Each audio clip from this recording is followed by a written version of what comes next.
Hello दोस्तों, यदि आपके घर में या आपके शहर में बहुत ज़्यादा एयर पोल्यूशन है और उससे बचने के लिए यदि आप एयर फिल्टर का प्रयोग करते हैं तो क्या क्या चीज़ें आपको फॉलो करनी चाहिए जिससे आप अपने एयर फिल्टर की एफिकेसी को बढ़ा सकते हैं और उससे ज़्यादा बेटर लाभ ले सकते हैं। आज जानने का प्रयास करेंगे। कुछ यूजफुल टिप्स आज हम आपको देंगे जिससे आप अपने घर में एयर फिल्टर को ज़्यादा बेटर वे में यूटिलाइज कर सकेंगे और अपनी हेल्थ को ज़्यादा बेटर बना सकेंगे।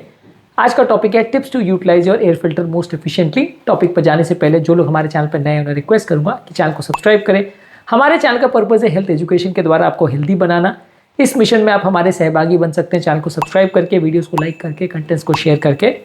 टॉपिक के दौरान कुछ इंटरेस्टिंग साइंटिफिक फैक्ट्स, कुछ प्रैक्टिकल यूटिलिटी की बातें, कुछ साइंटिफिक स्टडीज और हमारा ओपिनियन और वर्डिक्ट भी आपको बताऊंगा, इसलिए बने रहिए हमारे साथ एंड तक। चलिए शुरू करते हैं हमारे साथ ये हल्का सफर। आपकी नज़र में सबसे इंपॉर्टेंट चीज़ एयर फिल्टर को यूज़ करते समय क्या ध्यान रखनी चाहिए, कमेंट सेक्शन में लिख के हमें बताएं। यदि आप घर पर एयर फिल्टर का प्रयोग कर रहे हैं तो यूज़ करते समय खिड़की दरवाजे हमेशा बंद रखिए ताकि बाहर से पार्टिकुलर मैटर कंटिन्यूसली अंदर ना आते रहे और आपका एयर फिल्टर ओवरलोड ना हो जाए। तो खिड़की दरवाजे हमेशा बंद करके ही एयर फिल्टर का प्रयोग करें, नहीं तो आपको रिजल्ट्स अच्छे नहीं मिलेंगे। फिल्टर काम करता रहेगा लेकिन हवा शुद्ध नहीं होगी। इसके अलावा एयर प्यूरीफायर का घर पर ऐसी जगह में प्रयोग करें जहां पर आप सबसे ज़्यादा टाइम स्पेंड करते हैं, जैसे कि बेडरूम है, वर्क स्पेस है, ताकि कंटिन्यूसली आपको क्लीनर एयर मिले। अगर आप ऐसी जगह पर रखते हैं जहाँ पे आप कम टाइम स्पेंड करते हैं तो ऑब्वियसली आधे से ज़्यादा टाइम आप गंदी हवा ही लेते रहेंगे, जिसकी वजह से आपकी ओवरऑल हेल्थ में फ़ायदा नहीं मिलेगा। तो कंटिन्यूसली वो रूम जैसे कि बेडरूम या लिविंग रूम जहाँ पे आप सबसे ज़्यादा टाइम स्पेंड करते हैं, या फिर आपको घर पे मल्टीपल फिल्टर्स रखने पड़ेंगे हर रूम के लिए ताकि आप जहाँ पर भी जाएँ आपको फिल्टर की सुविधा मिले। लेकिन ओवरऑल अगर आपके घर में एक या दो फिल्टर है, जो कि ज़्यादातर लोग के केस में होता है, तो उसको आप ऐसे ही रूम में रखिए जहाँ पे आप सबसे ज़्यादा टाइम स्पेंड करते हैं और वहीं पे उसे कंटिन्यूसली ऑन रखिए।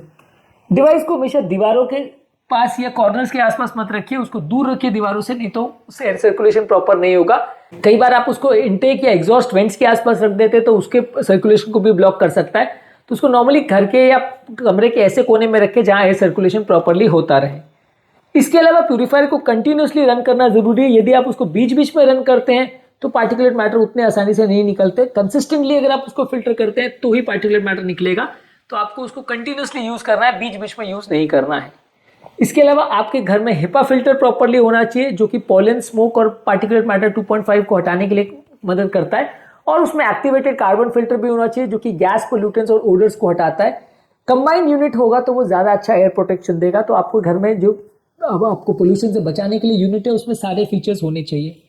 इसके अलावा घर की एयर क्वालिटी इंडेक्स को बार बार चेक करते रहिए ताकि आपको पता रहे कि जो प्यूरीफायर आप यूज कर रहे हैं वो प्रॉपर सेटिंग्स में यूज हो रहा है कि नहीं।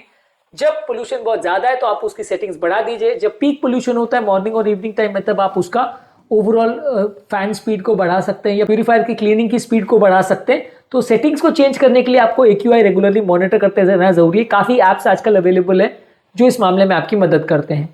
इसके अलावा फिल्टर्स को शेड्यूल पर या बार बार चेंज करना जरूरी है। यदि आपका फिल्टर एक्सपायर हो गया है या क्लॉग्ड हो गया है तो वो प्रॉपर काम नहीं करेगा और एयर क्लीननेस मेंटेन नहीं होगी। तो रेगुलरली उनको चेंज करना या क्लीन करना जरूरी है।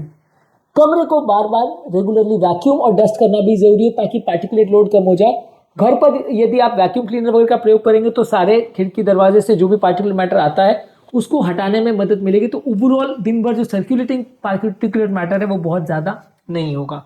इसके अलावा हमेशा जब आप फिल्टर को खरीद रहे हैं तो हमेशा ये जरूरी नहीं कि बड़ा फिल्टर है तो ही वो अच्छा काम करेगा। अगर फिल्टर में CADR यानी क्लीन एयर डिलीवरी रेट वो ज्यादा अच्छा है तो वो कंपैरेटिवली ज्यादा अच्छा परफॉर्मेंस देगा एज कंपेयर टू यदि बहुत बड़ा फिल्टर हो। तो फिल्टर की क्या स्पेसिफिकेशंस है उसको भी ध्यान रखिए।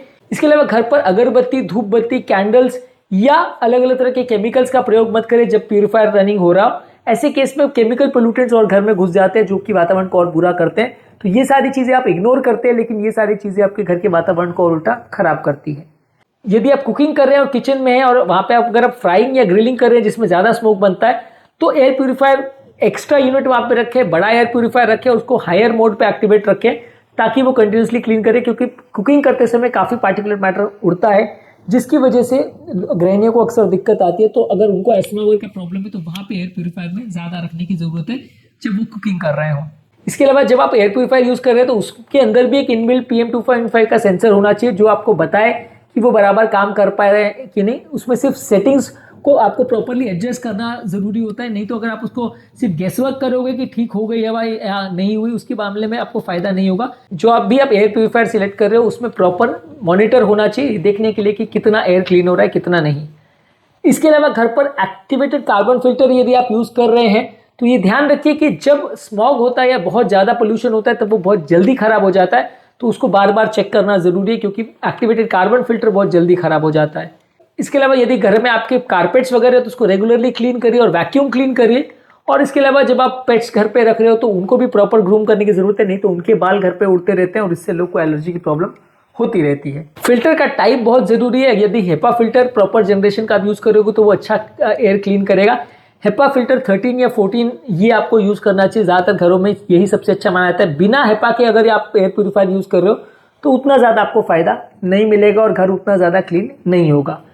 एयर प्यूरिफायर कितना नॉइज क्रिएट करते हैं वो भी एक इंपॉर्टेंट फैक्टर होता है उसकी यूजेज में। यदि अगर कोई एयर प्यूरिफायर यूज कर रहा है वो बहुत ज्यादा आवाज करता है तो अक्सर काफी चांसेस है कि लोग उसको बंद कर देंगे, उसके साथ कंप्लाइंट नहीं रहेंगे, उसको बार बार यूज नहीं करेंगे। तो एयर प्यूरिफायर सिलेक्ट करते समय ये भी ध्यान रखिए कि वो 50 डेसिबल से ज्यादा नॉइज ना प्रोड्यूस करता हो।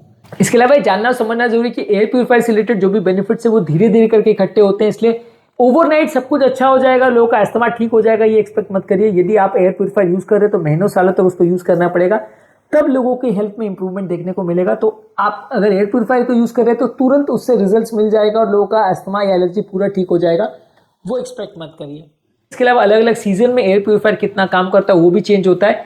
जब विंटर होती है या जब खेती में लोग फसलों को जलाते हैं या क्रॉप्स को जलाते हैं या कचरे को जलाते हैं, उस समय एयर फिल्टर को ज़्यादा यूज़ करना पड़ेगा, ज़्यादा हाई सेटिंग्स में यूज़ करना पड़ेगा, क्योंकि ऐसे टाइम पे सबसे ज़्यादा अस्थमा और कार्डियोवैस्कुलर प्रॉब्लम्स होने का रिस्क होता है। एयर फिल्टर आपको थोड़ा रीअश्योरेंस देने के भी काम आता है। तो अगर किसी को हेल्थ रिलेटेड बहुत ज़्यादा एंग्जाइटी है तो वैसे लोग एयर प्यूरिफायर यूज़ करते हैं तो उनकी एंग्जाइटी लेवल्स भी कम होती है और उनको थोड़ा सा हेल्थ के प्रति थोड़ा सा स्ट्रेस कम भी होता है, तो उस मामले में भी इनडायरेक्टली वो आपकी हेल्प करता है। बच्चों को इससे सबसे ज़्यादा फायदा होता है क्योंकि बच्चे कंपेरेटिवली सेम बॉडी वेट के हिसाब से ज़्यादा हवा को इनहेल करते हैं, तो उनको लॉन्ग टर्म अगर पोल्यूशित हवा लेंगे तो उनको नुकसान भी ज़्यादा होता है। तो बच्चों जिन घर में है वहाँ पे उनके आसपास एयर प्यूरिफायर रखना ज़्यादा ज़रूरी है क्योंकि वो कंपेरेटिवली ज़्यादा एयर इनहेल करते हैं, ज़्यादा खेलते दौड़ते हैं, तो उनके आसपास एयर प्यूरिफायर का होना ज़्यादा ज़रूरी है, नहीं तो लॉन्ग टर्म उनकी हेल्थ को इससे ज़्यादा प्रॉब्लम होगी। तो बच्चों के केस में या उम्रदराज लोगों में या इम्यूनो कॉम्प्रोमाइज लोगों के केस में एयर प्यूरिफायर उनके आसपास होना ज़्यादा ज़रूरी है। आज के टॉपिक में हमने बात करी कि कौन कौन सी चीज़ों को आपको घर पर करना चाहिए जिससे घर से एयर प्यूरिफायर को आप बेटर वे में यूज़ कर सको और उससे ज़्यादा फायदा ले सको। उम्मीद करूंगा कि आज के टॉपिक में कुछ नई बातें जानने को मिली होगी। जो लोग हमारे चैनल पर नए हैं उन्हें रिक्वेस्ट करूंगा कि चैनल को सब्सक्राइब करें। हमारे चैनल का पर्पज़ है हेल्थ एजुकेशन के द्वारा आपको हेल्दी बनाना। यदि कंटेंट यूजफुल लगे तो फ्रेंड्स फैमिली के साथ इसे शेयर भी करें, क्योंकि ये कंटेंट किसी की जिंदगी बचाने और बदलने के लिए उपयोगी हो सकता है। आपके कमेंट्स भले पॉजिटिव हो या नेगेटिव हो, हमें जानने में मदद करते हैं कि आपको हमारा कंटेंट कैसा लग रहा है, प्लस हमारे लिए मोटिवेशन और इंस्पिरेशन का भी काम करते हैं। इसलिए वीडियोस को देखते रहिए, शेयर करते रहिए और हेल्थ के सफर में आगे बढ़ते रहिए।